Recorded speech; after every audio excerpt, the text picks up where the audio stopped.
નમસ્કાર ખેડૂત મિત્રો, તમારું સ્વાગત છે અમારી આ બજાર ભાવની ચેનલમાં। તો આજે તારીખ 19 ફેબ્રુઆરી 2025ને વાર બુધવાર। તો આજના આ વિડીયોની અંદર આપણે કપાસ પકવતા તમામ ખેડૂતો માટે મળ્યા સારા અને ખુશીના સમાચાર। તો કપાસના વાયદા બજારમાં આજે મોટો ઉછાળો અને હવે વાયદા બજારમાં સુધારો થશે કે ઘટાડો, સાથે દરેક માર્કેટિંગ યાર્ડની અંદર અત્યારે કપાસના બજાર ભાવ કેવા ચાલી રહ્યા છે તેની સંપૂર્ણ અપડેટ મેળવીશું। તો વિડીયોમાં અંત સુધી બન્યા રહેજો। તો આગળ વાત કરીએ તો રૂની બજારમાં સુધારાને પગલે કપાસના ભાવમાં આજે 5 થી 10 રૂપિયાનો અમુક માર્કેટમાં સુધારો થયો છે અને યાર્ડમાં આવક સ્થિર છે અને ભાવમાં પણ એવરેજ 5 થી 10 રૂપિયા વધઘટ જોવા મળી રહી છે અને આગળ ઉપર બજારમાં કોઈ મોટી મૂવમેન્ટ થાય તેવા સંજોગો હાલ દેખાતા નથી અને ખાસ કરીને રૂની બજારમાં અચાનક ઉછાળો આવતા ભાવમાં 250 રૂપિયાનો સુધારો થયો છે અને કપાસિયા સીડની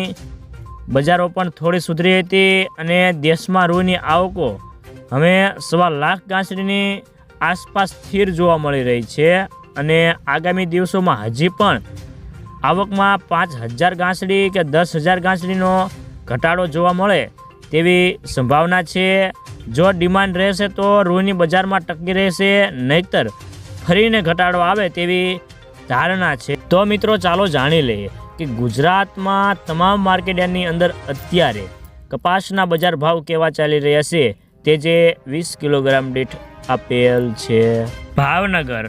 1270 થી 1443 રૂપિયા, જામનગર 1200 થી 1475 રૂપિયા, બાબરા 1425 થી 1535 રૂપિયા, જેતપુર 1066 થી 1491 રૂપિયા, વાંકાનેર 1200 થી 1451 રૂપિયા, રાજકોટ 1310 થી 1490 રૂપિયા, અમરેલી